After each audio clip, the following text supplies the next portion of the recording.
कोही बेला चेकिङ छ भने पक्रिन्छ, चेकिङ छैन भने खोल्दिउँ। खोलिदिनु। होइन हजुरलाई हजुर दिमाग सानो मान्छे पछाडि बस्नुहुन्छ। आसामिस हात चाहिँ गएको। By by.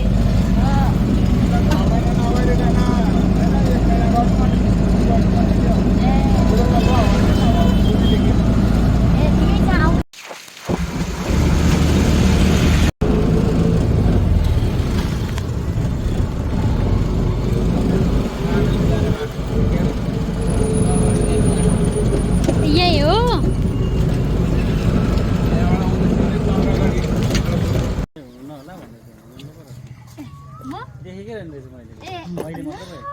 तान्यो बुवा मेरो च्यात्यो होला अब। भित्रबाट अनि डेली दैनिक जानेलाई मान्छेलाई गाह्रो हुन्छ नि हौ। जे गरे ठिक गर्नुपर्छ। हो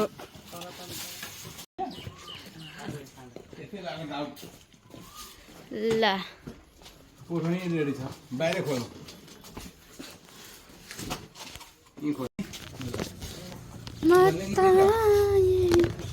अब जोडेर आउन त हामीलाई टाइम लाग्छ र त्यो हो कति कति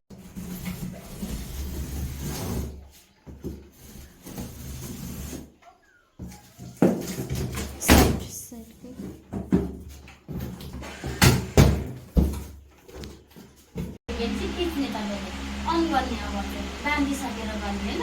यसरी अन गरेपछि यहाँ बोल्यो नि हरियो, यो हरियोको सङ्केत। हामी फोटो लिन्छौँ हामी सबैजना हजुरसँग। ल नमस्कार बुवा। नमस्ते, हजुरको नाम? मेरो नाम उद्धव बराइली। ल अनि बुवा आज हामीले हजुरको घरमा इन्फो मेसिन ल्याइदिएका छौँ। कस्तो लागिरहेछ र हजुरले यो मेसिन चाहिँ किन भित्र्याउनु भयो होला होइन? जस्तै अब आफ्नो स्वास्थ्यमा साँच्चीकै सुधार आएरै हो कि सबै कुरा भनिदिनु ल। यो मेसिन मैले भित्राउनुको कारण हजुर। आफ्नै पनि स्वास्थ्यमा सुधार भएको कारणले हजुर मेरो सुगार एकदम लेभल हाई थियो अनि यो मेसिनले धेरै नै यसलाई नर्मल बनाएको छ। हजुर। कति दिन प्रयोग गर्दाखेरि बुवा तपाईँको नर्मल भयो? 1 महिना प्रयोग गर्दाखेरि हजुर। नर्मलमा आएको छ अहिले। हजुर अनि यो भित्राउनु अरू पनि धेरै बुवाहरूको लागि, हजुर। प्लस आमाको कम्मरको दुखाइ, हजुर। बुवाको घुँडाको दुखाइको लागि चाहिँ भित्राउनु लागिरहेको। ल विशेष गरेर आफ्नो आफू मात्र नभएर परिवारलाई पनि स्वस्थ बनाउँछु भनेर चाहिँ यो मेसिन घरमा भित्राउनु भएको छ। खुसी हुनुहुन्छ? हजुर, एकदम खुसी ल सधैँ खुसी रहनु होला यसरी नै र आफ्नो परिवारलाई पनि स्वस्थ राख्नुलाई हुन्छ।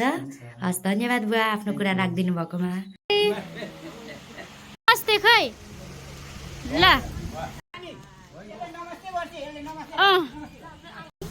मेरो भतिजा ए दाजुको छोरा मन्जीलाई